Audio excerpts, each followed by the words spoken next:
Hello and welcome back to the channel. Welcome back to another episode of TEW 2020 WWE here. As today we continue on the road to WrestleMania. We're in week 2 of March now. So we've got this episode, then we'll have 2 more episodes, and then we'll have WrestleMania. And WrestleMania being in May hurts my soul, but that's on me, I guess, for getting not well, and then for being very lazy and not being able to do it as well. Oh god. At some point, I'm going to have a catch-up, and you guys are just going to be like, what the hell, when my episodes are dropping, like, every day. But that'll be just, God, that's not going to happen. Whatever, but we'll see. Yeah, continuing on the road to WrestleMania. A lot happened last week. Check it out if you haven't. The funeral of Stone Cold Steve Austin. I rapped. The family had a supper that went very badly and very sadly. The quest for the Golden Stool rolled on Smackdown as well. Stuff happened. I can't even remember. We've got lots to get into today as well. And we're going to kick things off as always, jumping into things on an episode of Monday Night Raw, which gets underway in the ring. Just jumping right into the action here tonight. With this match between 2 former partners. It's one half of the Raw Tag Champs Adam Cole versus Finn Balor, the man he turned on at Elimination Chamber. And yeah, Owens at ringside. And these guys are just going to put on a banger. Is the easiest way I can describe it. It's just Adam Cole and Finn Balor putting on the banger that you know Adam Cole and Finn Balor can put on. You know, that it just slaps. They've had matches. We know it slaps. It goes a while. Okay, we're starting off some real action. It goes 25 to 30 minutes here.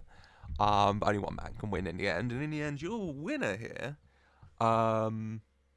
Yeah, match going on. Yeah, Kevin Owens goes to interfere. Oh, I had the ending in my head. Where's it gone? Yeah, Kevin Owens rolls the Raw Tag Titles with Adam Cole, distracts the ref. Adam Cole goes to hit Finn Balor with the championship, but Balor ducks, and Adam Cole nearly runs into the ref, but he turns around just in time and he sees Adam Cole with the belt. And like, what the hell are you doing? Adam Cole protesting his innocence. The ref's taking the title off of Adam Cole. Referee Adam Cole pleading with the ref, and as he does, Finn Balor pulls him down, hits him with, you know, that move I'm thinking of. Immediately back to his feet. Big drop kick to Kevin Owens to send him flying off the apron. And then Finn Balor quickly up to the top rope. Coup de grace. 1, 2, 3. Your winner here to kick things off is Finn Balor. In a Finn banger. 99. I mean, yeah. That's just a banger, isn't it? God. 96 Cole, 90 Balor. Both men we know can put on bangers. And they have another one. 99. I got the show off to a good start. Lovely. Jesus Christ. Beautiful. Finn Balor with the win. Balor getting to go up the ramp. You know, before Owens in the ring with Cole. Neither man looking too happy. Even Kevin Owens holding the back of his head a little bit after that big drop kick to the floor. They got their Raw Tag titles, but Finn Balor gets a mic. And Finn Balor gives him a warning. And he says, you know what, Adam? I'm glad we're not partners anymore. You want to be with that jackass over there? Then you two deserve each other. But the one thing you're not going to take is my Raw Tag Team Championship with you. So you know what? This is my warning to you. That I am coming to take back what's mine. 4 or 100. Gorgeous start to the show, isn't it? Yeah, Balor making it clear he wants that those Raw Tag titles of his back. He'll need a partner for that, but that's a bridge he can cross, isn't it? 100. He gets lovely start to the show here. Everyone did excellent. Everyone improvised well. Adam Cole and Kevin Owens have new hot catchphrases. F Finn Balor. I don't know. Leave in the comments. What's Adam Cole and Kevin Owens' team catchphrase? Let me know your thoughts. But yeah, really good start to the show. As we continue backstage with Kathy Kelly here, interviewing Randy Orton here. And, you know, Kathy selling that Austin Theory isn't here again tonight. Randy says, that's fine. If Austin wants to hide at home, he can feel free, but come WrestleMania, he's not going to be able to run. He's not going to be able to hide. Because he's going to be in that ring with me. And when I finally get my hands on Austin Theory, it's going to feel so good.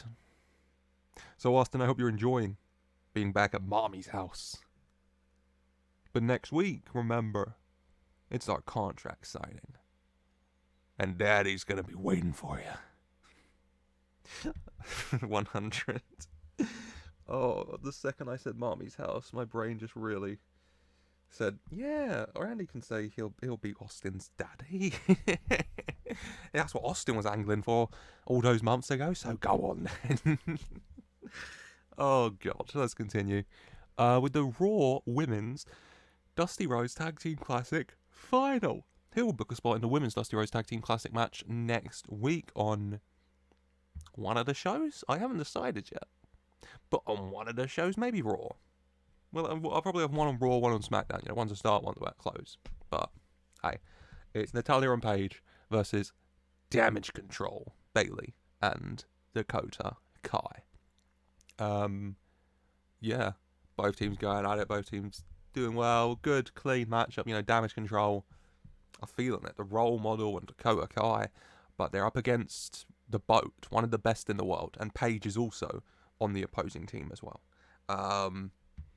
So yeah, match goes on. Natalya, the legal woman, goes to tag in Paige with the hot tag, but as she jumps, Paige yoinked off the apron. Referee distracted by Dakota Kai or whatever. Paige yoinked off the apron, but of course, Becky Lynch, who grabs Paige, manhandle slams her into the dirt. Paige out of it. Natalya looking out on Paige, her partner, in the corner, and turning around into Dakota Kai's boot with that running corner kick, whose name is escaping me, but yeah. And then Dakota Kai picks up Natalya, GTK, go-to kick for the 1, 2, 3. 81. Good match. Bayley and Dakota Damage Control booked their spot in the Women's Dusty Rhodes Tag Team Classic Final next week. Beautiful. 81 Dakota, 72 Bayley, 68 Paige, 53 Natalya. Happy with all of that, yeah. Bayley and Dakota have great chemistry as well, which is just lovely, isn't it? Natalya and Paige don't have good chemistry, but I mean, I think their time as a tag team might be over, to be honest with you. We shall see. But yeah, Damage Control, the first team to book their spot into the Women's Dusty Rhodes Tag Team Classic Finale next week for a shot at those women's tag titles. So, lovely. Beautiful. Beautiful, everyone. Yeah. Getting their arms raised. Very happy. But then storms out to the ring. Angel Garza. Angel Garza in the ring getting the mic. You know, Natalya helping Paige out. Becky's already gone. Bayley and Dakota enjoying their moment. But then going as well, because Angel Garza's looking pretty pissed, to be honest with you. He gets a mic and he gets in the ring. And Angel Garza said he's had enough. He's had enough of this waiting around. He's had enough of being ignored. He's tired of it. Someone as good as him should not be ignored. And so right here, right now, I'm calling you out again, you coward, Chad Gable. Get down here and accept my challenge. And Chad Gable this time does come out. Chad Gable isn't dressed to wrestle. But Chad Gable, you know, comes out. He's got his athletics gear on. He's been training or whatever. And he storms down to the ring. He's got a mic. He's ready for this. Gable says to Garza he's heard him. He's heard him all this week. All these challenges, all these threats, all these insults, all of it. But the thing is, Gable says he doesn't care. Gable says that he, you know, maybe the WrestleMania picture isn't clear right now.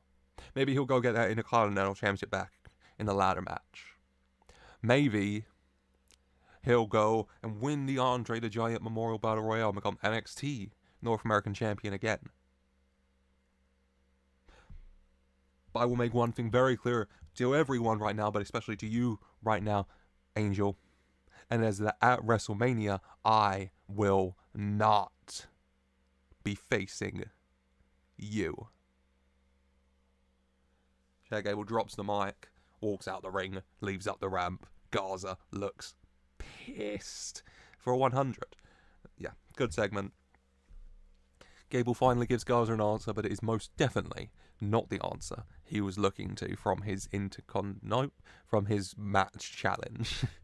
100. Very good, very good. Very happy with that.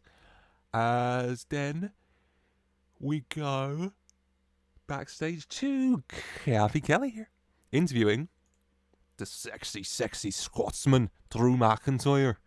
And, Kathy asked Drew about Gunther's silence from the challenge that Drew has given 2 weeks in a row now. And Drew says that Gunther, if he wants to be scared back at home, then he can do so. But make no mistake about it, Kathy, one way or another, I'm going to get my answer to my challenge. For a 96. Very good, Drew. Very good. Drew is waiting for that challenge. He issued the European Championship match challenge to Gunther, and Gunther is yet to respond. Will he? When will Gunther's silence be broken? We'll have to wait and find out, but for now, we're going to have a banger, I feel, in the ring between Kyle O'Reilly and Roderick Strong. Former partners, of course. Oh, God. I wanted to say former tag champs, but I think it was Bobby Fish and Roderick Strong. It might have been Kyle. It's so long ago. And Undisputed Era won so much gold. I can't remember. But, yeah, it's Kyle O'Reilly, Roderick Strong, Diamond Man at ringside, of course. And Kyle and Roderick, they just put on a clinic, as we all know they can. Just go at it. Put on a little clinic here in the ring. Kyle O'Reilly, the former WWE champion and Royal Rumble winner. Roderick Strong, the man who originally was going to be right now a former WWE champion and Royal Rumble winner. Oh, the life you could have led, Roderick Strong. But, hey, unlucky. And unlucky again, because in the end your winner is Kyle O'Reilly. In the end he locks Roddy in the Armageddon, and Roddy has no choice but to tap out. For a 99 again, another banger. No 100s this episode, but Raw is bringing home the bacon with these matches. Just putting in some it only went 15 minutes. I think I told them to go all out, to just leave it all in the ring. And by God almighty did they. 94 Kyle, 83 Roddy. They're pretty good chemistry, which really helps, I think. Got the crowd buzzing as well. What more could you want? And Kyle O'Reilly does get another win. He continues picking up these victories. He continues testing himself. He continues putting himself in these battles. He's not taking easy challenges right now. He is seeking out people he respects, people he knows are going to fight like their lives depend on it against him. Because Kyle wants to be ready come WrestleMania, come that match with Triple H. 99. Beautiful match. As we are going to have a very special edition of Miz TV. The Miz coming out suited and booted and introducing his special guest. First of all, Sheamus, the Celtic Warrior. And Sheamus coming out. I think we're at the right point. Sheamus can be wearing his nice long hose and hat at this point. I think his gimmick has changed enough that he can have that. Sheamus comes out in his brawling boots kind of era attire. You know what I'm talking about, the long coat and the hat. He can be wearing that now into the ring. And then The Miz also introducing the Intercontinental Champion, the almighty Bobby Lashley. Lashley coming out with MVP and all taking a seat. MVP maybe a little critical. Says that the VIP lounge maybe a bit more high quality, a bit more highbrow than this. But you do you, Michael. And I was talking about last week. Say let's talk about that. Let's revisit that last week. The epic collision of the unstoppable force Bobby Lashley and the unmatchable Sheamus going at it in this ring. And what happened? Both got left laying by the greatest Intercontinental Champion of all time, The Miz. Because you see, Miz saying he had to take some time out. Got injured. Had to go rehab. Had to go recover. Had to train again to get ready. And it made him realise how short a career can be.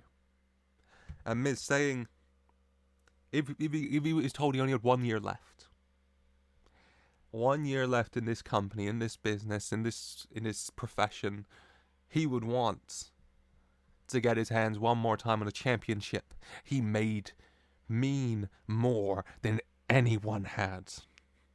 And so The Miz says that is what he's going to do. And also, just out of character for a minute, this is an oddly faced promo I'm cutting for The Miz. I haven't even realised it in my head. But yeah, The Miz saying at WrestleMania, in the Razor Ramon Memorial Ladder match for the Intercontinental Championship, he is officially announcing his place, and he will be walking out Intercontinental Champion again. Cue LA Knight. LA Knight.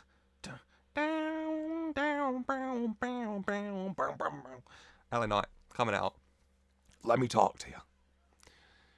Saying that The Miz has been running his mouth. And old LA Knight's been watching backstage.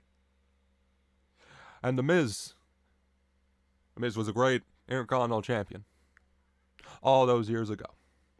And Bobby Lashley is the human equivalent of a coat rack for that championship right now. And Sheamus has been in this business God knows how long. And he's never held the Intercontinental Championship. And then you look at one man, you look at L.A. Knight. Yeah. And L.A. Knight's been on the same show as the Intercontinental Championship for 4 months. And the golden god of professional wrestling is ready to get some gold round his waist again, and the most prestigious gold there is in the Intercontinental Championship.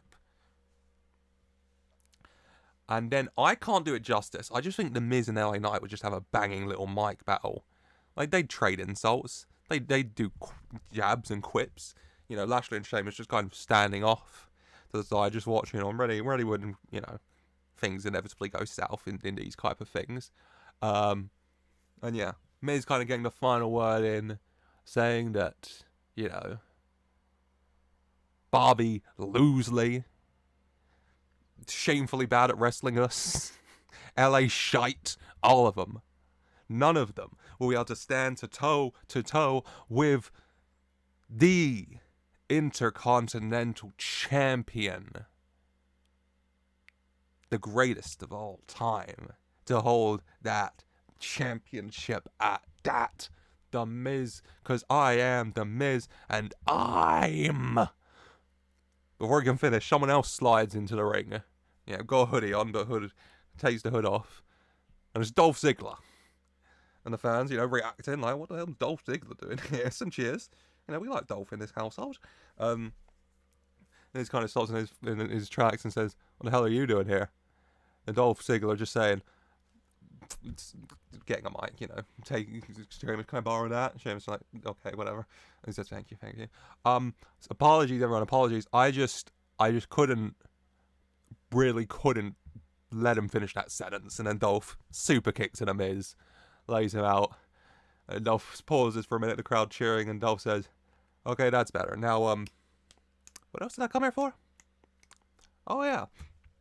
You know, he can throw one towards Lashley. Lashley can move out the way a bit, and he can hit MVP instead. And it's that at that point that all-out brawl can break out. 92 for the segment. Very good little edition of Miz TV, by the way. Yeah.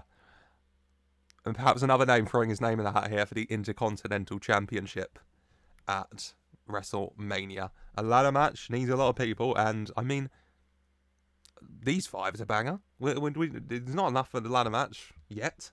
But it's a banger, isn't it? Isn't it? Yes. Yes, it is, everybody. But yeah, good. 92 as well. Good, man. Good segment. As then, tonight can keep on trucking along, can't it? Backstage with Kathy Kelly here, interviewing Becky Lynch, asking her about earlier tonight, the attack on Paige. And Becky says that Paige got what she was coming to her. Wanting to run her mouth, acting like she's the best. All these people who turned their back on the man Becky Lynch, on big time Becky Lynch, the best Becky Lynch, and swarmed off to the next big thing. Well, now look at their returning hero, huh? Look at who they love so much, lying on the mats, unable to get the job done. Last year, I won the Women's Dusty Rhodes Tag Team Classic, the first ever Women's Dusty Rhodes Tag Team Classic. I won it. Because I'm good enough to win it, and Paige, she sure as hell ain't good enough for it. 100. Yeah, Becky Lynch, not a fan of Paige, shall we say. Not a fan of Paige. But a good segment, a really good segment to head us into the, speaking of Dusty Classics, the Men's Dusty Rhodes Tag Team Classic final here on Raw. It is Imperium, Ludwig Kaiser and Giovanni Vinci taking on the Outlaws. Hangman Adam Page and El Bandito was staying hands in the ringside. Ain't that a beautiful sight? I got way less Texas and way more old. But yeah, Imperium and the Outlaws. Banger? I say it a lot, but banger? It feels like a banger, you know. I think they could tie it up nicely. Yeah, they're just going at it. A good match. Imperium maybe the more experienced, taking the advantage early on, but the Outlaws fighting into it. El Bandito's athleticism, Adam Page's tenacity and never give up attitude. They get back into it. And the match goes on and continues on. You know, your Imperium have El Bandito up, ready for the European bomb, when that sword is unsheathed and the bagpipes start to play. That's the sentence. The music of Drew McIntyre. And if you didn't know who it was, I don't know, mate. McIntyre walking onto the stage, sword in hand, pointing it towards the ring to Imperium. Ludwig and Giovanni both looking up the ramp towards Drew McIntyre, distracted, which does allow El Bandito to kind of work his way out of it. You know, Hurricanrana to Ludwig holding him quickly up to the top rope. Yeah, with us, and you know what? He jumps to the top rope and Spanish flies off it to Giovanni Vinci, laying him out. Ludwig getting back to his feet, stumbling back to his feet. As El Bandito rushes up to him, bounces off him onto the top rope, bounces back, German suplex, rolls through, holds him up, buckshot lariat, the double shot revolver, and then El Bandito holding the pin for the 1, 2, 3. I always said double shot, the double action revolver. 1, 2, 3. For an 80. Good match, I'm happy with that. The Outlaws booked their spot in the Dusty Rhodes Tag Team Classic final. 81 Hangman, 78 Giovanni, 74 Ludwig, 69 El Bandito. Happy with that. Big win for the Outlaws here. As yes, they booked their spot in the final. Drew distracting Imperium, clearly getting tired of, you know, Gunther, the leader of Imperium's silence regarding his challenge, and setting his sights on Gunther's compatriots here in Ludwig and Giovanni. An 80 is really good here.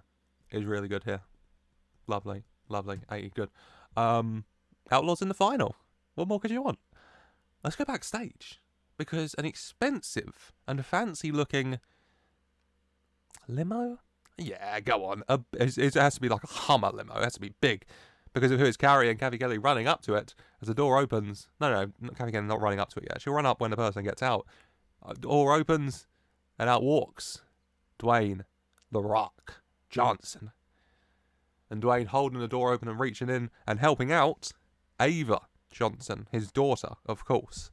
And yeah, The Rock and Ava walking along, Kathy going up to him, asking what they're doing here. And The Rock saying, Kathy Kelly, The Rock cannot stop and speak right now. The Rock's got to get ready. Because if you or anyone or any of the millions, and waits for the fans, even though there's none actually here, we're in a car park, but hey ho, it's The Rock, of fans in the WWE universe want to know what The Rock thinks of MJF, then they just have to listen to The Rock when he comes out to speak. 100, good, yeah. The Rock is here, and he's got some things to say about MJF, doesn't he? Doesn't he now? But good. we cut to a kind of video package of Kairi Sane training at a dojo. You know, it's in Japan. There's probably some Joshis, that people on Twitter or Reddit will point out, and others will say, "Who's that?" But Kairi Sane's training. She's getting ready. She wants to be prepared, and she's training well when she is suddenly attacked by Io Sky. Io Sky, ultimate disrespect here, storming into this dojo and attacking Kairi Sane from behind, beating down on her, throwing her into one of the brick walls. Eventually, Io stops, Hell, screw it. We can have Minoru Suzuki step in front of Io to stop her. And even that, Io kind of sizing up Minoru. But in the end, just saying, you know what, not worth it for a 96. Leave in the comments, when do you want Suzuki versus Sky to happen? Let me know. But yes, Io attacking Kairi here. Very disrespectful, Io. Very disrespectful. But we've got a main event to get to. 6-man tag team. Which, varying ratings, so I don't know how it's going to do, but hopefully it'll be good. We've got Seth Rollins, the WWE Champion, and the AOP, Akam and Razor, taking on British Strong Style. Pete Dunne, Tyler Bate, Trent Seven. And everyone's going to get their licks in. Everyone gets a chance to, show what they got, especially British Strong Style, Tyler and Trent. Going to show what they can do, especially Tyler. Tyler can have a nice stretch. He can lift Akam up onto his shoulders and do his little wheel plane spin. Sure, he's a big, strong boy. You know what? If he can manage, he can hold both of AOP up on his shoulders and do it. I don't want to pressure you, Tyler, but if you've got it in you, and I wouldn't be surprised if you did, you little strong boy. You're a big, strong boy, aren't you? But yeah, match going on. Tyler Bate does his wheel, airplane spin. He's holding them both up, but it gets a bit too much. So he stumbles a little bit, drops one of them, the legal of the pair, and doesn't notice Seth Rollins tagging himself in. Continues his wheelchair spin on the other, drops him. Tyler Bate, a bit dizzy though, drops the one knee for a second. And 1 second's all it takes, because Seth Rollins sneaks into the ring, curb stomp whilst Tyler Bate is distracted and very, very dizzy, may I say, and picks up the 1, 2, 3. Seth and AOP get the win here for an 81. Yeah, varying levels, so 81's fine. 97 Pete, 94 Seth, 59 Tyler, 45 Trent, 39 Razor, 36 Akam. Happy with that, happy enough with that. Seth Rollins and AOP pick up the win here. 1 second was all it took as Seth Rollins comes out on top of Pete Dunne here. 2 more weeks, Pete, and then WrestleMania. That's you just got to win there. That's where it counts. That's all that matters. As we are going to go to commercial, obviously. It's the USA Network. They love those. And then we're going to come back because it's time for The Rock, the great one, to make his presence known. The Rock comes out with Ava Johnson, his daughter, in tow and into the ring. And The Rock says that The Rock has been thinking about what to do. The Rock was sat at home reading over scripts when The Rock's daughter Ava said to The Rock, "What are you gonna do? This jumped up scumbag piece of dirt is pissing on the grave of The Rock's greatest rival, Stone Cold Steve Austin. And me and Stone Cold, we had our issues, we had our problems. But make no mistake about it, the only man who gets to kick Stone Cold Steve Austin's ass 7 ways to Sunday is The Rock." And so The Rock thought about what The Rock had to do, and then The Rock realized what The Rock had to do. And so The Rock is here, right now, calling out you, MJF. MJF happily comes out to that, suited and booted, strolls out to the ring to confront The Rock. And MJF and The Rock both in the ring. And The Rock says, "MJF, you've been here for 1 year. And you want to disrespect one of the greatest of all time, and The Rock is not okay with that. So, MJF, at WrestleMania 39, in Orlando, Florida, The Rock wants to teach you a lesson of respecting your elders. And MJF says, calm down, Granddad. Okay. First of all, what happened between me and Steve? Well, that is none of your business. But I think we should focus on a much, much higher priority thing here. And that is your lovely daughter here. Dwayne? Bringing her here to me. What a special little treat. Rock says, don't talk about The Rock's daughter like that. Or The Rock won't wait till WrestleMania, and The Rock will kick your ass 7 ways to Sunday right here, right now. Crowd cheering. And just says, let's calm things down. I meant no disrespect. You see, I actually had a question for your daughter. Rock. Dwayne. Are you gonna let this happen? WrestleMania, sweetie. The grandest stage of them all. Your dad, who last time I checked hasn't stepped foot in this ring in a year. And even when he did that, he could barely go. And he got his ass kicked 7 ways to WrestleMania Sunday against Roman Reigns. And 1 year later, you think after all of that, he's got what it takes to get in the ring with me? MJF, the inevitable MJF, who's been here week out, week in and week out. You gonna let him do this? You gonna let your dad kill himself in that ring for what? His pride? His pride that I did what he was never good enough to do and ended that alcoholic asshole. And Ava, kind of a look of thought on her face over MJF's comments. The Rock not too happy about MJF's comments there at the end, though, and takes a step forward towards MJF, but Ava holds her arms out to stop The Rock. And she turns to face The Rock and she says, don't do it. Maybe he's right, Daddy. This is way too many uses of Daddy than I was expecting this episode, but maybe he's right, Daddy. Maybe you shouldn't do this. Maybe you should just let it go. The Rock, look of concern on his face. Then Ava turning to MJF. And she asks him to go, to leave. Did you just forget about this? And MJF gestures for her to come near. Gestures to her to come right up to him. And she begins, she takes her steps to him. Her and MJF face to face. And MJF lifts the mic up to his mouth and he says, get on your knees and beg me not to end Dwayne. And The Rock looks flabbergasted at this one. But Ava thinking about it again, and then Ava begins getting onto her knees. That's a sentence. Yes, Ava begins getting onto her knees in front of MJF. That's another sentence. Oh, God. Looking up at MJF, big smile on his face as Ava's on her knees in front of him.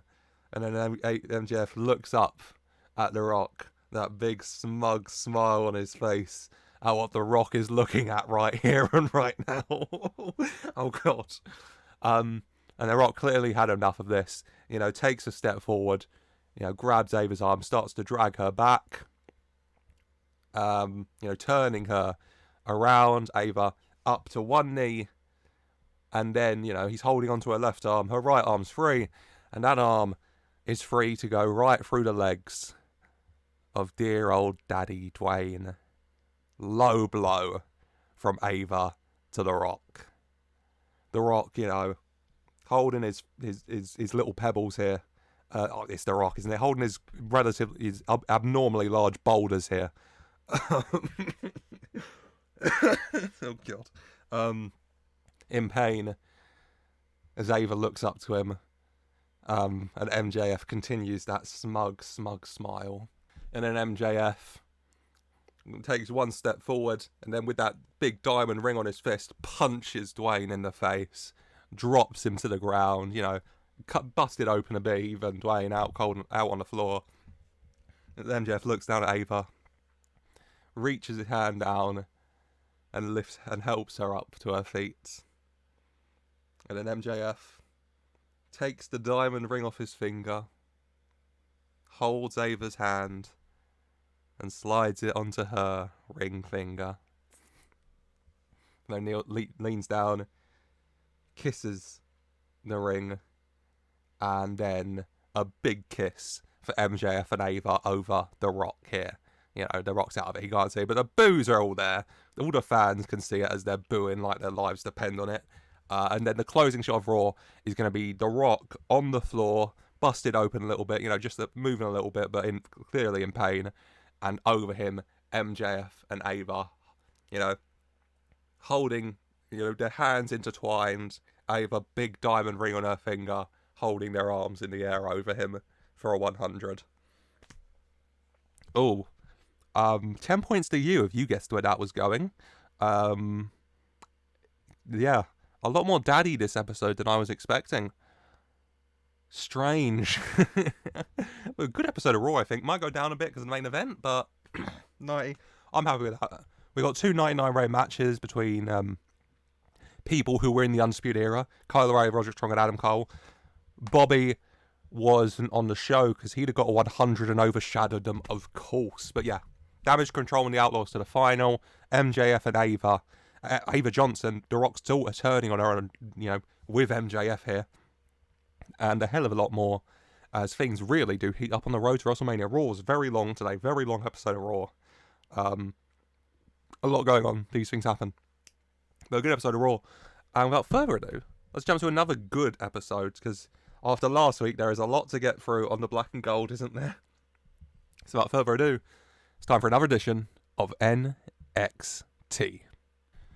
And NXT is going to get underway with the NXT Women's Champion Bianca Belair coming out to the ring. And Bianca says that over the past few weeks, a lot of people wanted to talk. A lot of people wanted to say a lot of things to get in her business, the champ's business. Saying they're the best or they're the best. Ignoring the fact that the one with this NXT Women's Championship is the EST. And so Charlotte Flair, Shayna Baszler, if you got something to say about my title, why don't you come out here and say it to the champ's face? And so they shall. Shayna Baszler is going to come out first, right into the ring, right, staring down with Bianca. Then Charlotte's going to come out. All three of them in the ring. And Charlotte says, Bianca goes to, Shayna goes to talk. Then Charlotte kind of hushes her up and says, "Excuse me. The Queen goes first. Okay, I was the superstar to put the NXT Women's Championship on the map. And then I came back to save it from irrelevancy in its most time of need a few years ago. And now I'm here. The Queen is here to reclaim her throne and take her place as the only 3 times NXT Women's Champion, the best NXT Women's Champion of all time." And Shayna disputing that, saying, "Charlotte, you might have been one of the first, and you might have had that title twice, but so did I. And I had the longest and most dominant run as NXT Women's Champion. And so now I am here to take back my title and become the only 3-time NXT Women's Champion." And Bianca saying, "Charlotte Flair, Shayna Baszler, neither of your asses is becoming 3-time NXT Women's Champion, because the NXT Women's Championship belongs to the EST of WWE, Bianca Belair. And so y'all can both want to take this championship off me, but trust me, neither of you is going to be doing that. Toxic.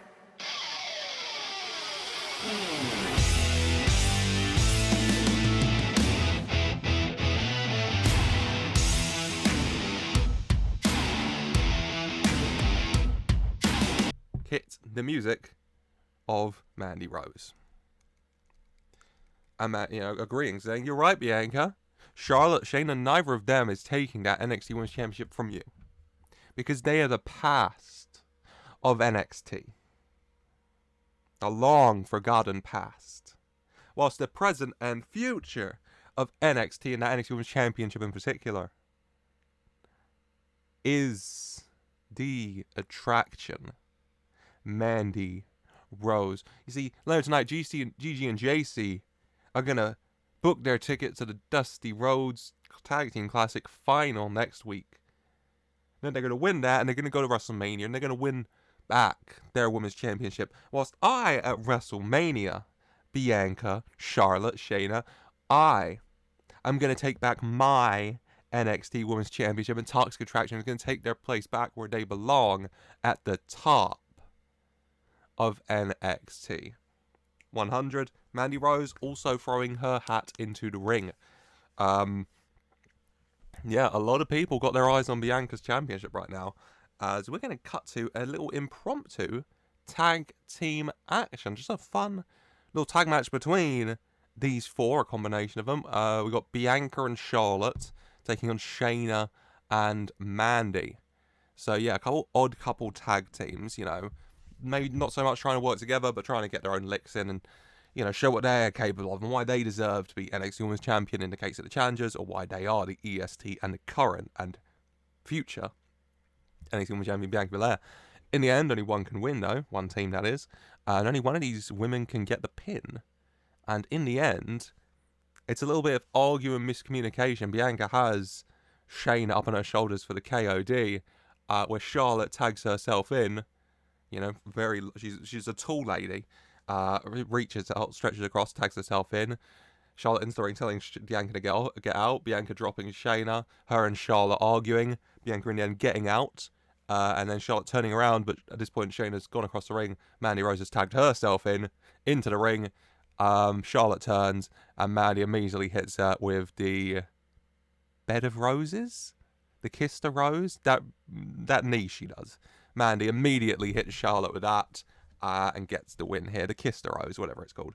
For a 79, decent little opener. Happy enough with that.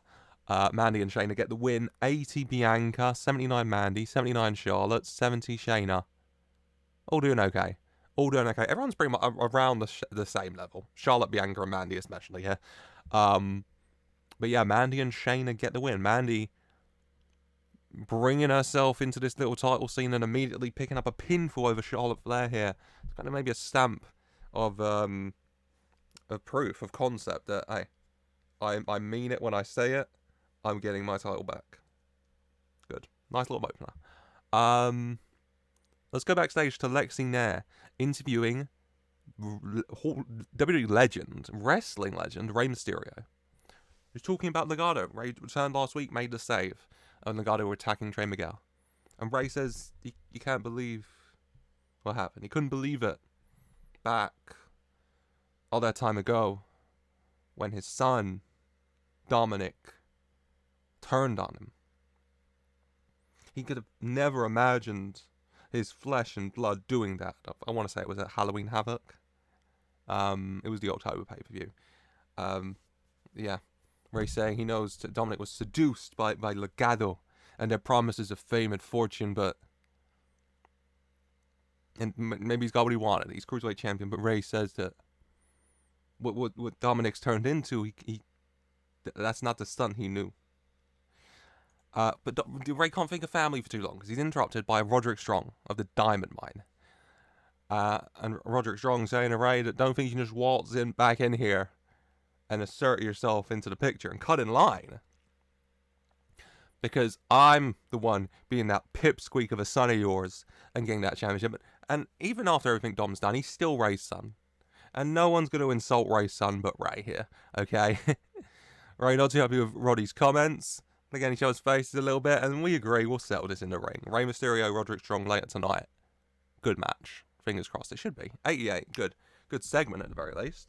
As we're going to go to the Women's Dusty Rhodes Tag Team Classic NXT Final. It is Toxic Attraction, Gigi Dolan and JC Jane taking on the big booty baddies. It's Annie Cooper and Tatum Paxley.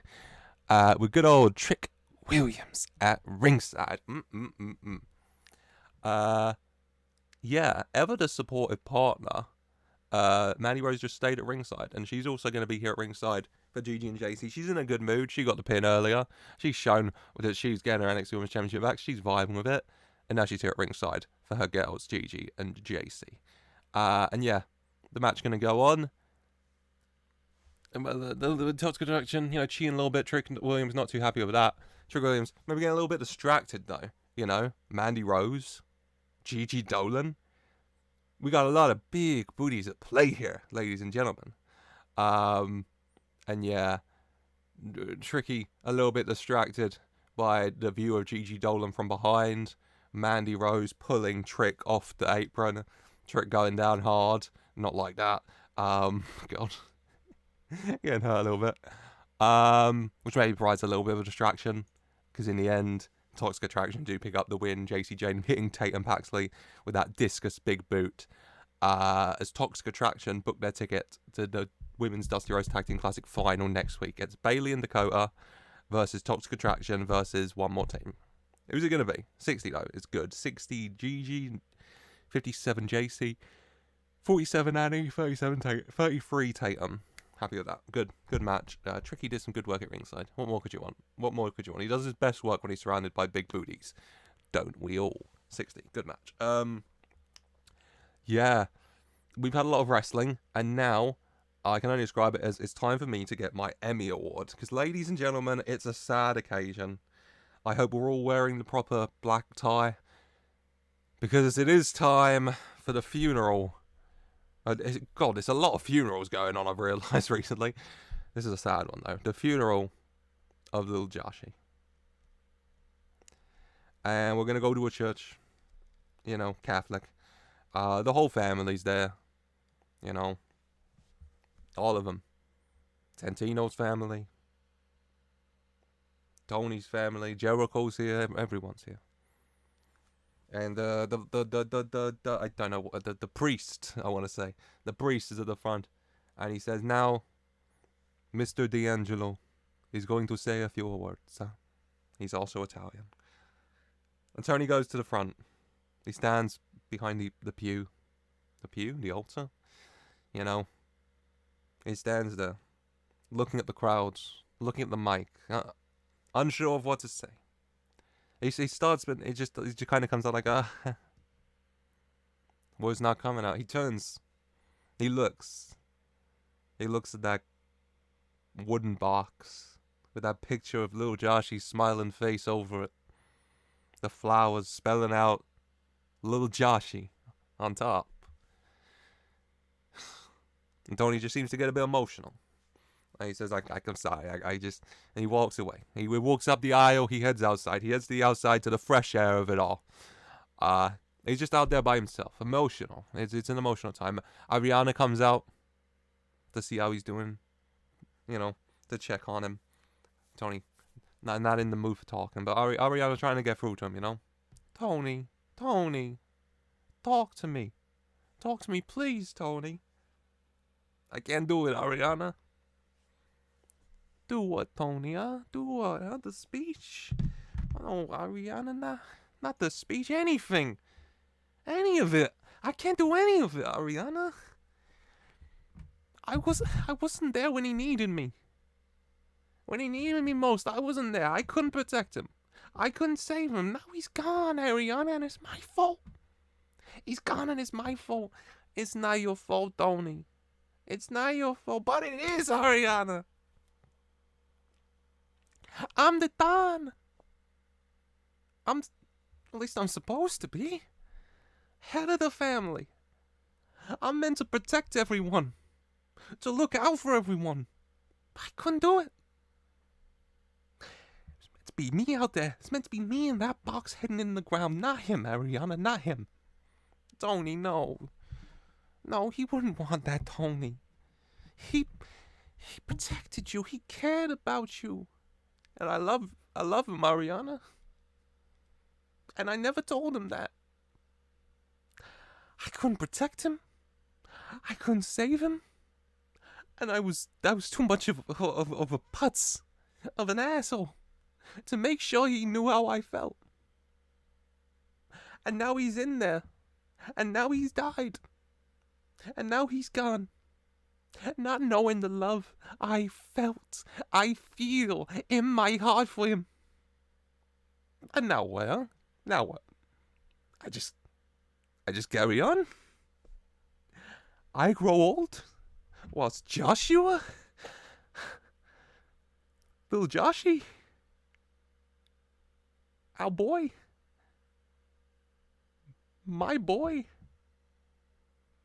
Stays the same age forever? In that box on the ground? No, I can't do that. Tony. Look at me, Tony, look at me. Joshy knew. He knew you loved him in your own way, huh? Even if you didn't say it, and he loved you too. And the last thing in the whole universe he would want is you here blaming yourself in any way for what happened. You don't have to think about the future right now, Tony. You have to think, all you do have to think about is right now, this moment. And right now, this moment, little Joshy is in there. And he really needs you, his Don, to say a few words. Ariana grazing his shoulder, heads inside. I grab a tissue and wipe my face. Jesus Christ. Oh my God. A moment, please. I'm getting emotional, let alone Tony. Oh God. Yeah, Ariana heads inside. Tony, in the end, does head inside as well. He goes to the altar and he stands there for a moment again. And then Tony saying that little Joshy, he was the best of us. He saw the best in everyone. He wanted the best for everyone. No matter what they done, no matter what they gonna do, he wanted the best for them. Because he was the best. Because he was the best. And now he's gone and I couldn't stop that happening, but I can make sure it doesn't happen again. Because we are going to avenge him. Because I know who this was. I went into that chamber, I looked at his face, I know who this was. So boys, each and every one of you, for little Joshy, he was one of us. It's time to get business done. 81. Emotional times. Oh, God. 81. Good segment, God. There's so much of NXT left. Oh, my God, this is going to be a long episode. Oh, God. Yeah, we're going to go to the ring. Out comes G-O-A-T-E-D, goaded. The NXT North American Champion Duke Sterling, big dub, and Nate Preston. In the ring, all smiles, as then comes out Oro Mensah. Big smile on his face. Duke Sterling applauding him as behind Oro Mensah, using a... I can't think... I want to say a dumbwaiter, but that's definitely not it. Using a tool to make carrying it a little easier, I'll just say, is Hank Walker with the golden stool. Duke Sterling, big smile on his face, licking his lips, rubbing his hands together. He's been waiting for that golden stool. And he says, just park around there, at ringside by the commentary table. For him to take a little seat for now. And Hank Walker in the ring. Well, afterwards, Duke Sterling in the ring, dabbing up Oro Mensah, good to see you back, man. And then Hank Walker gets in the ring. He's just staring at Duke Sterling. Duke Sterling turns to him and says, hey, man, we'll transfer you the cash. We're all good now. You can get your ass out of here. And Hank just says, no. Duke says, I'm sorry. I don't think you heard me. I don't want to see your face right now. And Hank saying, I don't want to see your face either. But your man left my guys back there. And so what the hell are we going to do about it? And Duke's saying, what are we going to do about it? What are we going to do about it? The job's done. The mission's over. We've done what we needed to do. And maybe there was some damage. But you know what? The price for that stool is limitless. And so their sacrifices were very, very worth it, I assure you. Now go. And Hank Walker just saying, hell no. In the ring, walking a square up with Duke Sterling. Big Dub standing in the way. For us 47. Hank Walker really not happy about them leaving the others behind. And he's going to get a chance to get his anger out here because Hank Walker is in action. Against Nate Preston. Nate Preston stepping up here. Oromensa's had a long flight. So Nate Preston will step up here to take on Hank Walker. And in the end, Hank Walker. This next segment button's taking its time today, I swear. Hank Walker gets the win for a 32. I'm not entirely sure Hank Walker's finisher. I still don't know. Hank Walker does get the win. Hank Walker in IRL in a singlet, it's still weird to me. He's still wrestling in his jeans for me. That's just a look. Yeah, he beats Nate Preston here. 25 for Hank, 29 for Nate, who was off his game. It's not a good match. It was a short one at least. 32. Hank Walker ain't happy at all. You know, looking at Duke Sterling saying, if you won't do it, I'll do it myself. And then Hank Walker just storms off. Duke Sterling sat in the golden stool at ringside. It doesn't look like a comfortable chair, but he looks like the happiest man on earth. So what am I saying? Out walks onto the ramp, Grayson Waller with Brian Keith. So, you know, big smile on his face. Just wanted to give another reminder to you, Duke, sitting there in that shitty looking chair, that at WrestleMania, I'm going to take that NXT North American Championship from you, and then I'm going to go sit in a real bloody chair. Nice little recliner, I'm thinking. Oh, got Brian Keith at ringside. A little bit of insurance. The bounty hunter, Brian Keith. Grayson Waller paying him a lot of money to do a little security. I guess everyone's got to do odd jobs now and then. When up comes Mustafa Ali. And Grayson Waller saying, didn't I beat your ass bad enough last week? And Mustafa saying, you can say what you want, Grayson. You can talk all you want, both you can. But in the end, I'm just going to keep doing what I'm doing. What I know I'm capable of doing my brand of all elite wrestling in this ring. And WrestleMania, I'm going to do my all. Because I know if I give my all, I put everything on the line, I know I can win that Andre, and I know I can win that championship. And Grayson Waller, yeah, laughing that off a little bit. Looking at Brian Keith and signaling for him to step to Mustafa Ali. When another face shows up, an unexpected one here. Kofi Kingston walks out. And Kofi's saying, let's hold up. Let's just hold up for a minute. Grayson's stopping Brian Keith. And Kofi's saying that now Big E might be in the hospital right now, but he told me that he knew I needed to do something. And so I'm here because I need to do something. Because I see you, Duke, sat in that golden stool, which should be back in our homeland of Ghana, West Africa. Instead, your ass is on it. So I'm thinking what I gotta do is win the Andre, because God knows I love a battle royale, and then kick your ass and take that championship. For a 75, Kofi Kingston inserting himself into the mix. I'm going to have a little tag match next. It's Grayson Waller and Brian Keith against the very odd couple team, thinking of it, Mustafa Ali and Kofi Kingston. They've had their problems in the past. Mustafa Ali, one of the masked men working with Xavier Woods,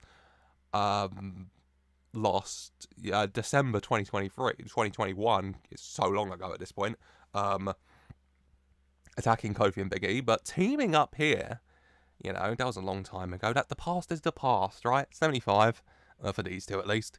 Tag team action in the end ends with Kingston and Ali coming out on top. Kingston goes for a Trouble in Paradise on Waller. Waller drags Brian Keith in the way, of course. Hits Brian Keith with it.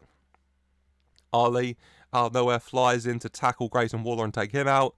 Kingston gets the pin, 66. Good match. 74 Kofi, 51 Mustafa, 50 Waller, 42 Keith. Happy with that. Happy with that. Good match. Yeah. Lot of eyes turning to Duke Sterling and that NXT North American title. You know, as more are here because GOATED Goaded are confronted now by Chase U, John Chase, Edge Rusunoff, Bodhi Hayward, and Thea Hail storm out. You know, go to ringside immediately where Goaded are situated. And John Chase, well, none of them look too happy. But John Chase grabbing a mic and saying, now, we wanted to be reasonable about this, but we've seen your thoughts on leaving this school's teacher out in danger like that. And so I'm thinking instead of words, we just give y'all a Chase University-sized ass whooping. Throws the mic. We get into it. Bodhi Hayward gets into it with Big Dub. John Chase gets into it with Oro Mensah, sure. Nate Preston kind of laughing off Thea Hail. But I imagine Thea Hail kind of like she did against Robert Stone. Just kind of going into hyper mode and beating him up. And then she can even pick him up and do the Andre, you know, the Hogan Andre slam through the announcer's table or something on him. And Duke Sterling's, you know, taking his glasses up and standing up from his chair. Him and Idris Enofe kind of squaring up for a minute, and then them getting into blows as well for a 65. Just a big, massive brawl breaking out between Goaded and Chase U here. For that 65, yeah, Duke Sterling not making an ally of them with that decision on Andre Chase. You know, if this was a Telltale game, this choice would actually have consequences, wouldn't it? As yeah, big brawl. Goated are going to end up going up the ramp, especially Nate Preston after the ass whooping Thea Hail gave him. Chase U in the ring. Then I'm going to go to commercial. Give us time to clean up the ring and set it up because it's time for an episode of Impulsive TV, everybody. Logan Paul, leader of the Low Gang, comes out for this episode of Impulsive. The first, I believe, in my universe. Logan Paul said it's great to be back. He hasn't been here since SummerSlam. He's missed it. He's missed the fans. He's missed this ring. He's missed all of it. But he's back here for an episode of Impulsive with a very special guest. A man he's been waiting for a while to see, because it's been a while. But you think it's about time they sat down and talked again. So ladies and gentlemen, my special guest for this episode of Impulsive TV here live on NXT, the Olympian Anthony Ogogo. And Anthony Ogogo comes out. And Logan, you know, dab up a little, you know. And Logan saying, hey, I know we've had our issues, man. You know, this time last year, you and me were getting ready to go 5 rounds at WrestleMania.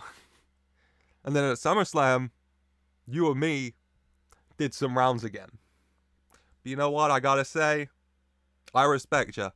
And if there's one thing history has taught me, it's that with every ass whooping you get and you give, there's a lesson to be learned. And so I just want to say to you, Anthony, Mr. Ogogo, Anthony, Tony, whatever you want to go by, I respect you.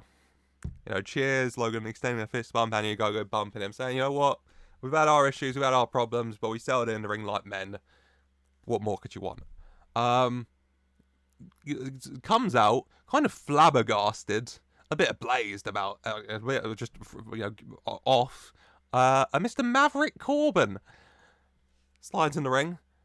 He comes through the crowd even. He comes through the crowd even. Like Logan, Logie, gets in the ring. He snatches the mic. He physically yanks it out of Samantha Irvin's hand and gets in the ring. Logan, there you are, buddy. I think you got the wrong guest. I've been waiting for you. I've been returning my calls. Been waiting for you. But you're back. That's great. WrestleMania, huh? What are you thinking? You and me again? Get the gang back together? I'll give this guy another ass kicking, huh? And Logan saying, no, Corbin, yeah.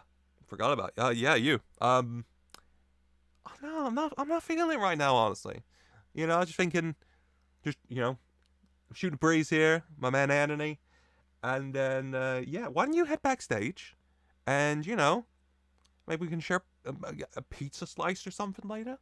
You know, talk then or whatever, you know, just doing this right now. Corbin saying, yeah. Yeah, man, yeah. That sounds great. That sounds great. Yeah, you know, that sounds great. Reaches out his hand, you know, for a handshake or a dab up or whatever. And Logan Paul all smiles, stands up, you know, slaps Corbin's hand for the high five. Smile on his face. Logan turns to go away, but Corbin holding onto Logan's hand. Corbin looking angry. Corbin looking betrayed. His face kind of dropping as Logan looks back at the hand like, man, like, what are you doing, man? And he tries to pull away again, but this time Corbin yanks him back in, pulls him down. End of days to Logan Paul. Corbin not looking happy at all. A Go-Go standing up. Corbin looking at a Go-Go, thinking about it for a minute, thinking better of it, and leaving the ring. But yeah, Maverick Corbin hits the end of days onto Logan Paul here. For 77. He mad. I'll tell you that much. He mad. But yeah, we're going to go to the men's Dusty Cup final. We're going to go commercial, clean up the ring, have the Dusty final. So, NXT Dusty final. A banger, hopefully. It's destined for greatness. aka Private Party, aka Marcus Red and Eli Cassidy, taking on MSK Wesley and Nash Carter. And yeah, just fast-paced, high-flying action. Banger match, I imagine. Destined for greatness, MSK going at it, full speed. Both teams coming close at points. You know, like near fall. Either way it could go. Neither wanting to give in or give up or let go of this opportunity.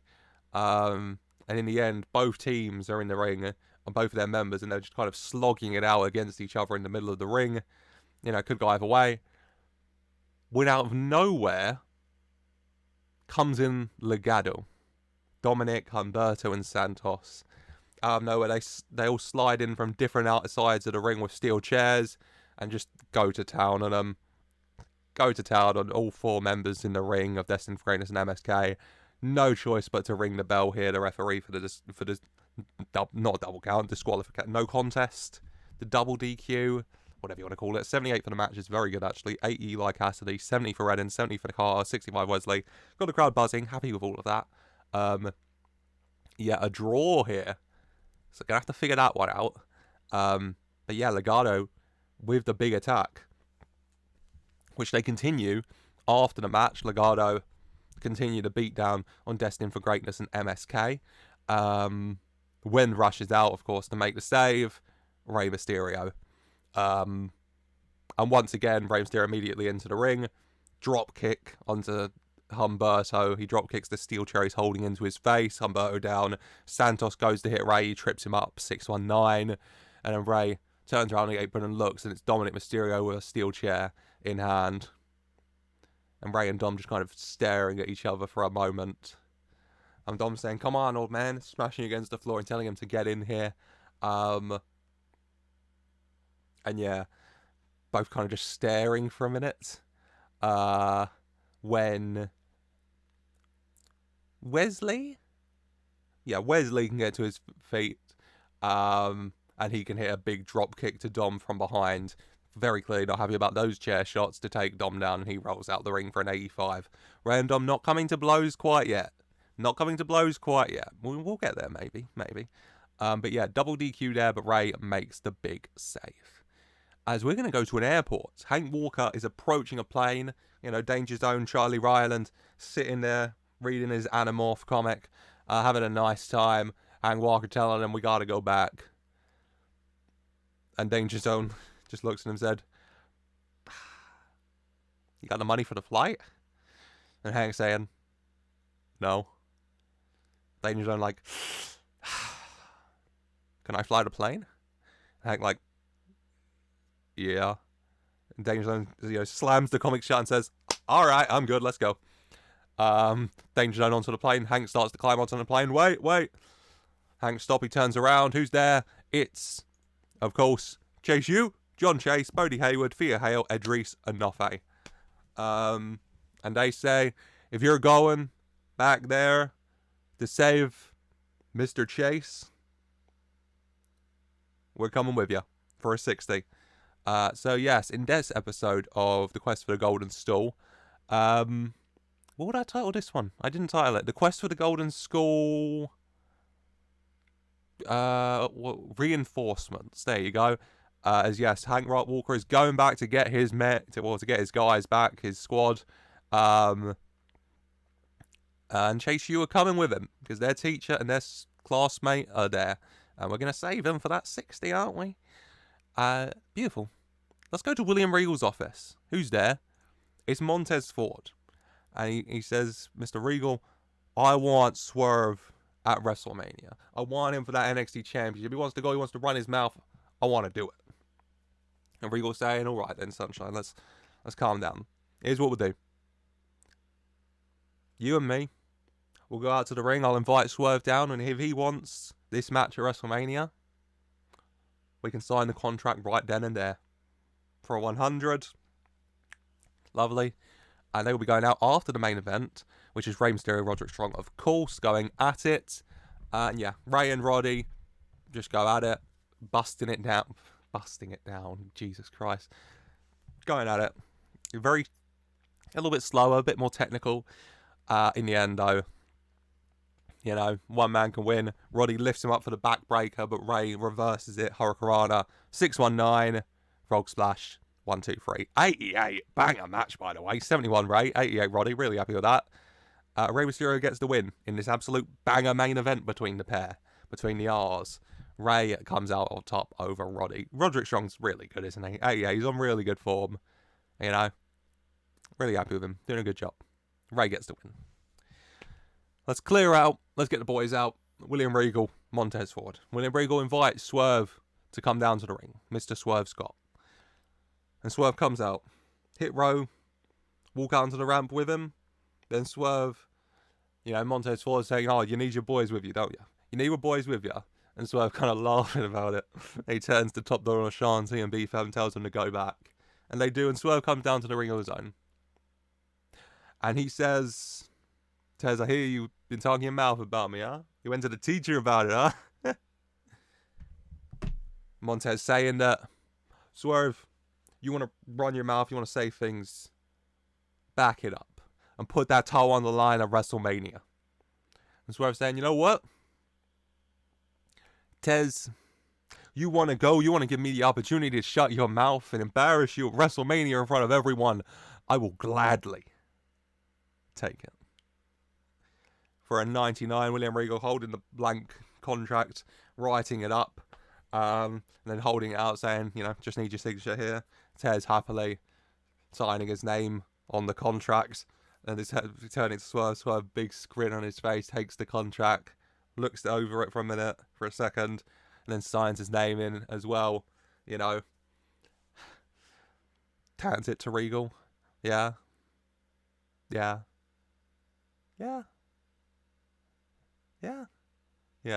No, Swerve holds it, and Swerve shoves it into Montez's chest to hold it. And Swerve saying, enjoy that, treasure it, keep that as a memento even. The closest you're coming to this NXT Championship, the culmination of all your dreams, WrestleMania, NXT Championship on the line. You know, frame that. Because that piece of paper is the only memory you're going to have of it. After I stomp your lights out and crush your dreams. Come WrestleMania. For a 99, Tez holding the contract, Regal leaving the ring, leave these boys to it. I've done my job. Swerve raises the NXT Championship in the air as him and Tez stare down here. When out of nowhere, Montez Ford is drop kicked from behind into Swerve Scott. You know, slamming him forward into Swerve, both men going down. And the man who did it, Carmelo Hayes. Carmelo Hayes, not seen since Elimination Chamber, you know, hits that drop kick and then just standing there, looking down at Tez and Swerve, you know, grabbing a hold of, waiting for Tez to get up, waiting for Swerve to get up. And Swerve gets up first, and he does that beautiful kind of kind of springboard DDT. He does that to Swerve, lay Swerve out, and then Tez starting to get up as well. Mello quickly to the top rope, nothing but net. Montez Ford down. Carmelo Hayes looking out at the crowd, all in shock, all booing, especially after attacks on Montez. And Carmelo Hayes looks down at the contract, smile on his face. He picks up the contract, picks up the pen, and he writes in his name. And he signs his signature. And he picks up the NXT Championship, and with the championship in one hand and the contract in the other hand, Carmelo Hayes raises them both in the air to end NXT on a 96. NXT is going to be so long this episode because I spent 6 minutes getting my Emmy award for Tony D'Angelo. Worth it. Good episode of NXT, I think, though. Is that how contract works? Probably not. In the WWE, though, maybe it is. 92, really good show. Really happy with that. Ray and Roddy put on a banger. More teams set up for the Dusty Classic Finals. We're going back in quest for the Golden Stool next week. Tony is looking for revenge. Even more names want that NXT North American title. And Carmelo Hayes is back. And his eyes set on the NXT title. Just as Tez gets what he wants, Mello throws a spanner in the works. Good episode of NXT. Happy with that. And we've got a bit more to go, haven't we? Because it's one more show left somehow. I know this is good. It's probably a really long episode. I apologise. Road to WrestleMania, these things happen. Without further ado, let's just jump right into it, shall we? With another episode on the Blue brand. Let's head to Friday night for Smackdown. And Smackdown gets underway with the entrance of John Cena, the legend, a 16-time world champ. You know, big cheers from the crowd, comes down to the ring, and John Cena gets the mic, and he says, "Listen, I've been here for a long time. Okay, I've been in this business for a long time. I've been in this company for a long time. I've been attacked by future Hall of Famers, by current Hall of Famers. I've been attacked by newcomers. I've been attacked by returns. I've been attacked by a hell of a lot of people. And so I'm used to the games that those wankered veterans want to play. And they want to attack me with a mask on, okay. And then they want to get a friend to attack me with a mask on as well, okay, but you know what, I'm man enough to admit, I'm an old man now. Okay, I don't have time for these games, and so, if you want to go with a 16-time world champion John Cena, then get your asses out here." And their asses out do they get, as GYV walk out, either side of the masked hooded man who stands in the middle of them. They walk to the top of the ramp. GYV both look towards the hooded man, and he nods. And then Reed and Fowler start walking down the ramp. You know, make their way to the bottom of it, and then they stopped. You know, John Cena's ready. He's giving him a hand, saying, "Come on, then, ready for a fight." They stop at the bottom of the ramp, and then they stand there. You know, scarves on. Reed and Fowler look to each other. They smile and they look back at Cena. As the masked man at the top of the ramp pulls out a mic. John Cena not noticing. John Cena's too busy focused on Reed and Fowler at the moment in case he's got to fight them. He doesn't notice the masked man lifts the mic to his face and says,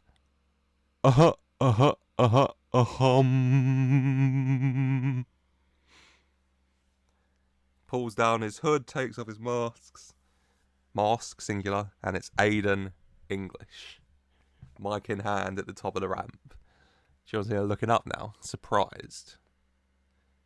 And then English saying, "John Cena, thank you for the invitation, and I apologize for my smoke and mirrors last week.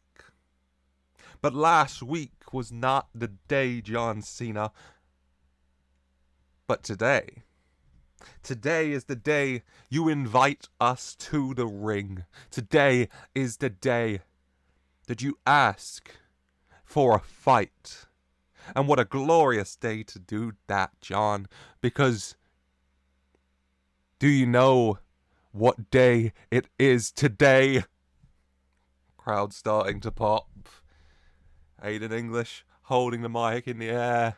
"I said, What day is it today?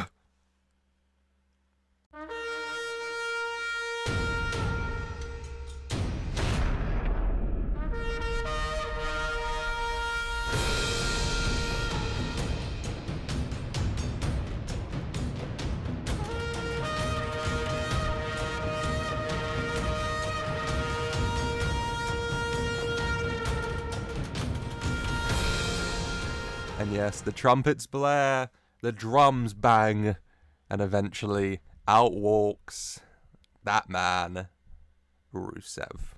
Rusev with Lana by his side as well. Lana not seen, of course, since Deonna and Chelsea attacked her, turned on her, kicked her out of their little friend group, went back to her man, and here they are.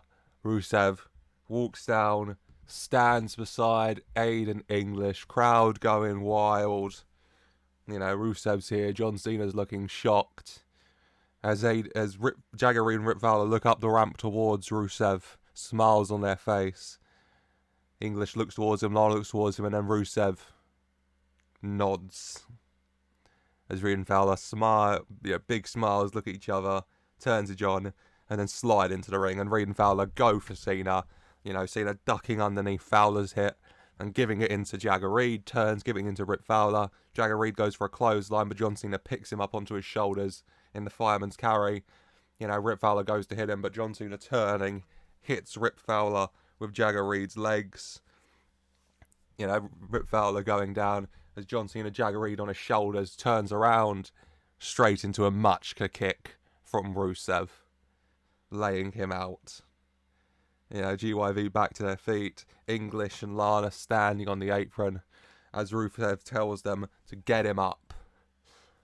GYV happily do so. They lift John Cena up, they set him up, and they hit the ticket to mayhem, ticket to redemption on Cena, laying him out in the centre of the ring.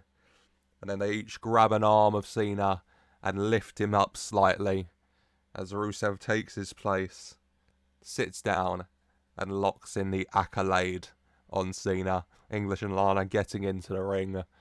You know, Cena's out of it. Rusev holding the accolade on him for a little bit, then letting go and shoving Cena to the mat. Well, Rusev stands tall over John Cena. Lana by his side, Aiden English by his side, Reed and Fowler there as well.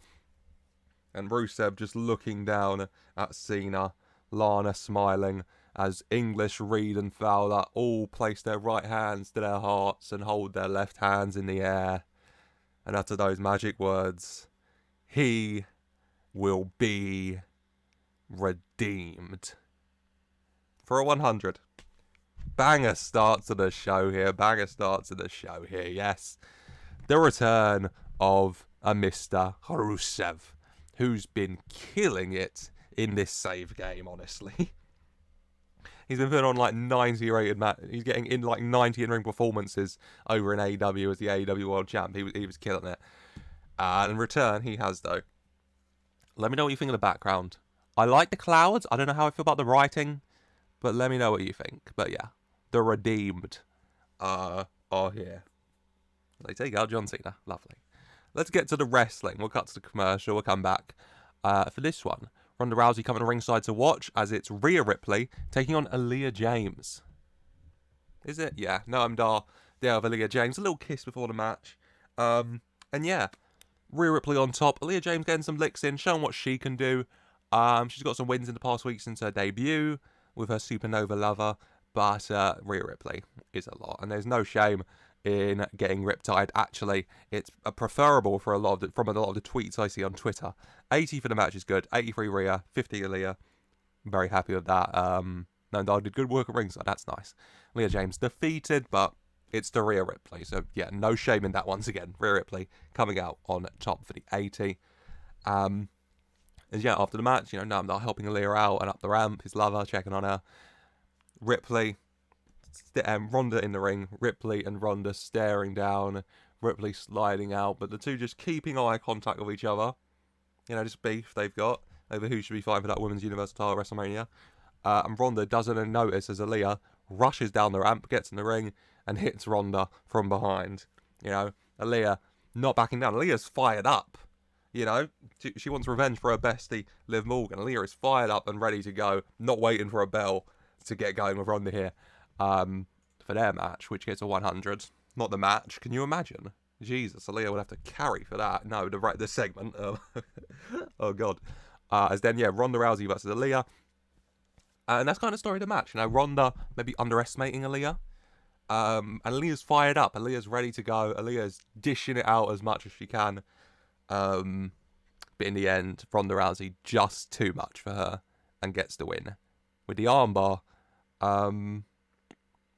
83. It's pretty good. 91 Ronda, 61 Ilja. Ilja carries. Yeah, lack of psychology, sadly. Ronda Rousey's gimmick's getting stale. I'll make a note. Ronda Rousey gimmick stale. I'll make a note of that, or I won't do anything. I still might not do anything. But yeah, Ronda gets the win. After the match, you know, Rhea Ripley in the ring. Ronda kicking Ilja out of the ring and turning around to Rhea in the ring. Ronda and Rhea staring down in the middle of the ring. When the lights go out, and a video plays on the Titantron or whatever from Portela Muerte, just letting them know, you know, the bringer of death, the women's Universal Champion, whoever steps up, get ready for war. For a 99, very good, nearly a 100. We'll take that. Portela's getting better at gimmick as well. That's good. Yeah, who's going to get that shot with Portela Muerte at WrestleMania? Have to wait and see. But I'm expecting a banger any which way. It's time for some Dusty Cup action, isn't it? In the women's Dusty Cup, it is Alexa Bliss and Zoe Stark taking on Doudrop and Mia Yim. Yeah, Raw and NXT have their finalists. Who will SmackDowns be? In the end, Bliss and Stark versus Doudrop and Yim. It is Bliss and Stark who come out on top. Doudrop and Mia Yim give it their all.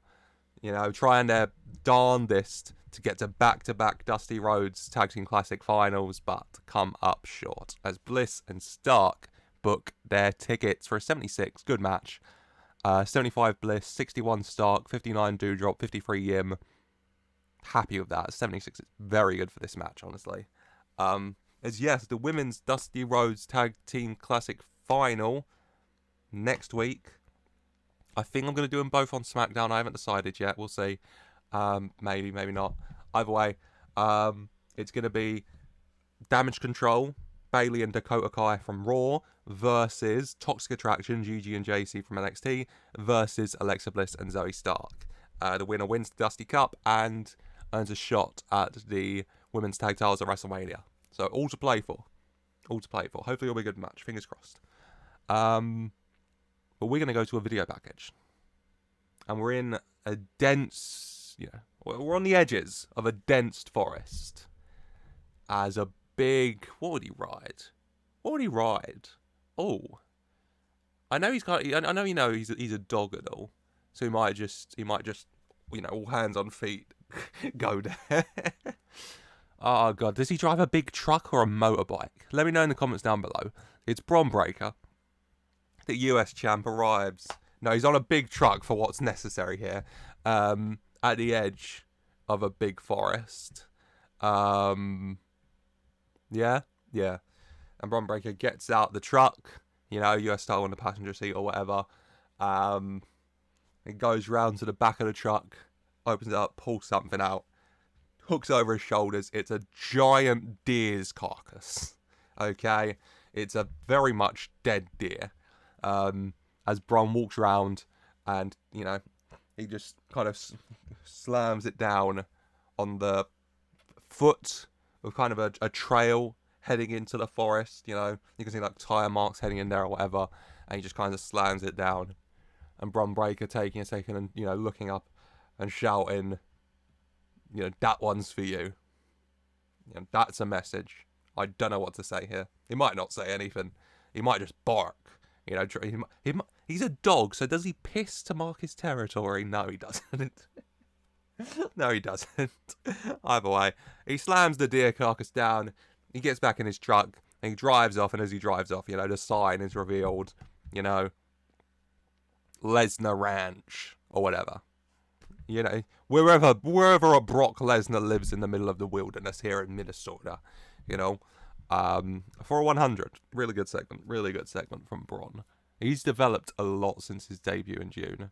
He's getting 100 in segments. He's doing really good. Very happy with him. We're gonna go to the ring, as out comes a Mr. Bray Wyatt. Bray Wyatt is not the Fiend. Bray Wyatt. He's wearing a sweater. He's looking handsome. And Bray Wyatt gets in the ring. And Bray Wyatt says, there's been a lot of talk, a lot of anger going on that I think we should resolve. Mr. Keith Lee back there. I know we've had our differences. I think we can come together and we can work this out. You don't want to see anyone else getting hurt now, Keith, do you? As Keith does make his way out. And Keith starts walking towards the ring. And as he gets towards the bottom of the ramp, Bray lifts up the mic and says, now that's far enough, Keith. That's far enough. Now you see, you've been talking a lot, Keith. You're very good at it. But you see, he is tired of talking. He wants a fight, Keith. Are you going to give him one? Bray Wyatt laughing. As he laughs, from out of the ring, crawling on all fours, because honestly, to me, that's the horror trope in films that always gets me, when someone's just crawling on all fours towards you. Comes the Relic, crawling on all fours, you know. He hurries out, he's crawling rapidly towards Keith Lee, and then he gets kind of pulled back on his leash by Scarlett, just in front of Keith. Keith looking at him for a 100 as Bray Wyatt's laughing. Bray Wyatt saying that he wants to fight for a 100. Very good. Very good. Happy with that. Let's go backstage to the star of Friday Night Smackdown, Kayla Braxton, interviewing the Judgment Day. Aleister Black, Tommaso Ciampa, Dijak, and Damian Priest. The Judgment Day saying that, well, Kayla asking them about a Christian challenge last week. And the Judgment Day saying that if Christian wants a fight, they'll happily give him his funeral. For an 86, Judgment Day ready to go to, heading out to the ring immediately. We were by the, what's it called? I can't think of what it's called. But they had, by the entrance ramp in that area. Next up, Christian versus Tommaso Ciampa of the Judgment Day. I know. And yeah, Christian and Tommaso Ciampa just going at it. Necks be damned. And yeah, I think they'd have a good match. Even now, I have faith in Christian and Tommaso Ciampa to have a good little work rate matchup going on. In the end, though, Christian does start to get on top of Ciampa here. He locks him in for the kill switch. He engages it, turns him round. But as he turns him round, Aleister Black is in the ring and hits a black mass onto Christian for the DQ. 80 for the match is pretty good. 93 Ciampa, 52 Christian. Happy with that. Christian comes on top via DQ. Hit with that black mass laid out. As Judgment Day just start laying into him. Ciampa, Dijak, Priest, Black, all laying into Christian here, beating him up. Christian's not looking in a good way here, all on his own in that ring. You think you know me?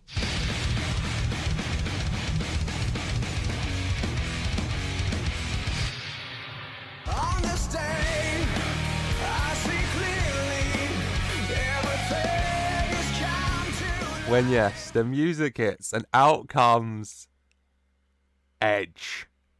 Edge, not seen since he was kicked out of the Judgment Day back in, when would that have been? December? I want to say November, December, January maybe? Somewhere in that 3-month period, narrowing it down absolutely not at all for you. Edge does come out And Edge is feeling it. Edge rushing down the ramp. You know, Dijak goes out to try and stop Edge. Spear from Edge. Edge sliding into the ring. Priest goes to hit him. Edge bouncing against the rope. Spear. Tommaso Ciampa goes to hit Edge, but he ducks underneath and tosses Ciampa over the top rope. And then Aleister Black and Edge. Yeah. Yeah? No. Aleister Black goes for a black mass on Edge. Edge ducks underneath, runs against the rope, goes for a spear, but Black gets out the ring just in time before Edge can hit it for a 91. Edge, you know, fired up, the crowd cheering, Edge pumped, you know, You Think You Know Me hit once again, so it's lovely to have that song back. Yeah, Edge turns to look back at his partner Christian, you know, a man he attacked when he aligned with the Judgment Day. And he, you know, Christian's kind of out of it. He can't tell what's going on where, but Edge just checking on his old friend for a 91, which is lovely. As we can go to commercial and get Christian's body out the ring. It doesn't make it sound nice, does it? And we can come back for wrestling in the Dusty Cup, the men's Dusty Cup final here on SmackDown. It's Cesaro and Ricochet versus the Hardy Boys, Jeff and Matt. I think this would be a good match. I think Jeff Hardy and Ricochet could do some nice things. I think Cesaro and Jeff could do some nice things. I think Matt can do some nice things with them. I think this would be a nice little combo. You know, Ricochet doing the really high flying stuff as well. It's good. Yeah, fingers crossed it's good. As who's going to get to the Dusty Cup final? Cesaro, Ricochet, or the Hardy Boys? In the end, your winners. And the final team in the men's Dusty Rhodes Tag Team Classic finale next week is Cesaro and Ricochet. In the end, Cesaro hitting Jeff with a neutralizer. Yeah, Jeff's on the top rope, ready to hit a swanton on Ricochet. He doesn't know that Cesaro tagged in, though. Cesaro in the ring, hits a giant running uppercut on Jeff on the top rope. Jeff stunned, dazed, drops down. Cesaro holds him up, you know. Jeff kind of falls off the turnbuckle into Cesaro, holding him for the neutralizer, and then he hits it, and he gets the win for an 81. Good match. 87 Ricochet, 85 Jeff, 66 Cesaro, 46 Matt. Happy with all that.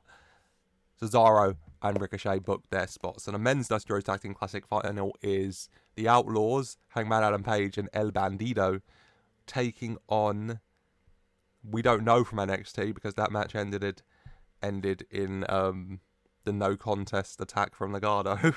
So who knows? Versus Cesaro and Ricochet. So we still don't fully know actually who's in this next week. I guess the men's Dusty Cup final will be on SmackDown. I can tell you that much. Just because I need NXT to sort out the NXT situation first, don't I? But yeah, 81 for the match is very good. Happy with that. As, yeah, after the match, they shake hands. Of course they do. 4 faces in the ring.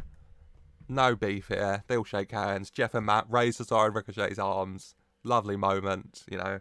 The veterans, the legends, raising the younger superstars' arms. It's Cesaro and Ricochet, so not too young, but the newer superstars' arms. It's a nice moment for an 80. Good. I mean, we can go to commercial, we can come back. A lot of commercials, I know. And out can come your tribal chief, Roman Reigns. Roman Reigns, marching down to the ring. With his empire. Paul Heyman, the Wise Man, Solo, Marshall, Ross, and Braun. Because the Braun thing, it was pre-taped, so obviously I would say last week or earlier this week or whatever. Yeah, they all make their way down to the ring. Roman handed the mic. And he says, I'm not going to ask this more than once. Main event, Jey Uso. Get out here now. And out Jey Uso does come. Jey Uso makes his way down to the ring. He's looking hesitant. He's looking nervous. He's still got that kind of glazed expression in his eyes. He's not saying anything, and he gets in the ring. And Roman's saying that you main event Jey. You've been there with me since the beginning. Cousins. Uso. And yet, when I give you everything, when I give you the name Main Event Jey Uso, when I put you by my right hand, what do? What do? You run away. You see, Main Event Jey Uso, here I thought that what happened to your brother, Jimmy, would make you realize that what you're doing isn't a good idea. And yet, at Elimination Chamber, inside the Elimination Chamber, with Cody Rhodes, I have to watch as Main Event Jey Uso doesn't kick his teeth in. Main Event Jey Uso walks away. Main Event Jey Uso goes running. Main Event Jey Uso goes into hiding for week after week after week from his tribal chief. No. That won't stand, Main Event Jey Uso. So here's what we're gonna do. You are gonna stand here in this ring, and you are gonna take the ass whooping that. Roman takes a sec to look around the ring. Braun Breaker is gonna give you. And then after that, I'm gonna decide what punishment you need next. Because obviously, Main Event Jey Uso, you need to be put back in line. You need to be reminded who the head of your table is. 99, Road Empire leave the ring except Braun Breaker. You know, he's just staring at Jey, looking very angry. Hands the US title off to Paul to hold it at ringside for him. And then we have this match. Braun Breaker, the US champ, taking on Jey Uso. In the main event Jey Uso. And yeah, Jey still has this glazed expression in his face. And he's just kind of taking this beating from Braun Breaker. You know, Braun attacking him, beating him down. It's not fun to watch, okay? It's not pretty to watch. But Jey Uso keeps getting up. No matter what Braun Breaker does to him, Jey Uso keeps getting up. And Roman's getting annoyed at ringside. He's getting frustrated. He's not looking happy. Jey Uso Paul Heyman looking a bit concerned towards Roman Reigns. And then Paul Heyman calling Braun over to talk to him. You know, to give him some, you know, words of advice to tell him to get this done. Because the tribal chief ain't happy. But as he does that, Jey Uso back to his feet. No, Jey Uso not back to his feet this time. Jey Uso sat in the corner on the other side, that glazed expression in his face. When rushes down to the ring, Jimmy Uso. Not seen in a very hot minute since Armageddon, when Jey Uso beat him after hitting him with that lead pipe. Jimmy Uso comes down to the ring. And Jimmy Uso goes over to that corner with Jey Uso. And Jimmy's shouting him, saying that, come on, Us. This ain't you. This ain't us. This ain't what it's meant to be. This ain't what it ever meant to be. You don't have to listen to him anymore, Us. You don't have to do this anymore. Stand up, Jey. Stand up. And Jey, that glazed expression kind of going away for a second. As he turns to look at Jimmy. Sadness in Jey's eyes, looking at the brother he attacked. Jey saying that, I'm sorry, Us. I'm sorry, Us. And Jimmy saying, just get up. And get up, he does. You know, Roman not looking happy at all as he notices Jimmy on the other side of the ring talking to Jey, and Jey getting to his feet. And Braun turning around, you know, Paul trying to talk to him, but Braun turning around and seeing it as well. Braun having enough, charging towards Jey Uso for a spear before he can hit it. Jey gets his foot up and hits a super kick on Braun Breaker, stopping him in his tracks. The crowd going wild. As Jey Uso gets down and starts pounding Braun Breaker. The anger getting out of him, screaming, you know, letting it out. As Jey then, you know, climbs onto the top rope, ready for that frog splash.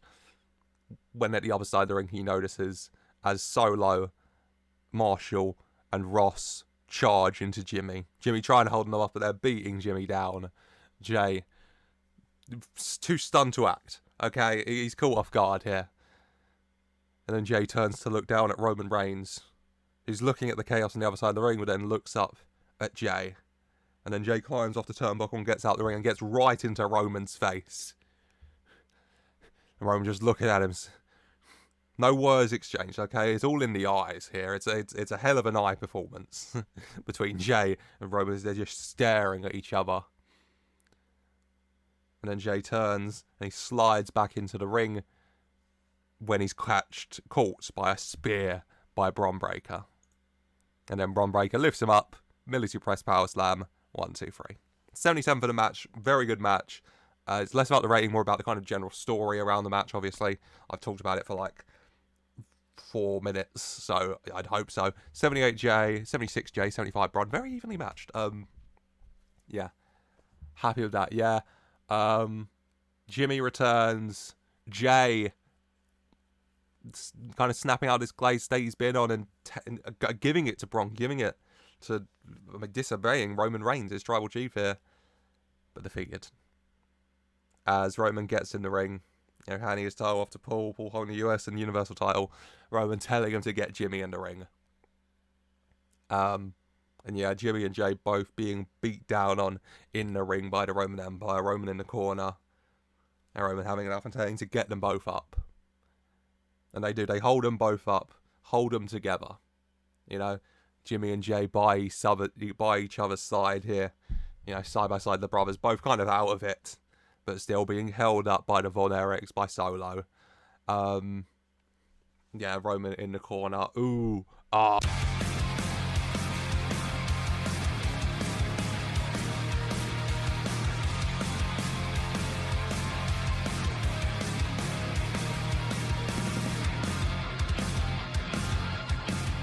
When out rushes to the ring, wearing a suit. That sounds about right. Obviously, Cody Rhodes. Cody Rhodes rushes down to the ring, adrenaline in his soul. Oh my god, it's Cody Rhodes. Cody Rhodes immediately giving it to Marshall, Ross, Solo, who Roman has sent out to try and stop him. Braun Breaker having enough and charging out of the ring to go for Cody. Braun and Cody battling out as Roman watching that on, and then just, having enough. Roman focusing again on Jimmy and Jay. He goes to spear them, but Jimmy and Jay enough time to recover. And the Usos, for the first time in about a year, hit that double super kick onto Roman Reigns now, though, this time. Roman stopped in his tracks. Paul Heyman shocked at ringside. Roman goes down. Cody gets the upper hand on Braun, tosses him into the steel steps or something. And then Cody into the ring.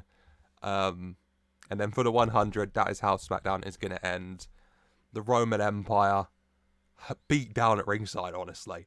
Braun is looking angry on the mat. Solo and Von Erichs on the mat looking angry. Roman Reigns is sat, kind of leaning back on the announcer's table, looking as pissed off as a man can be.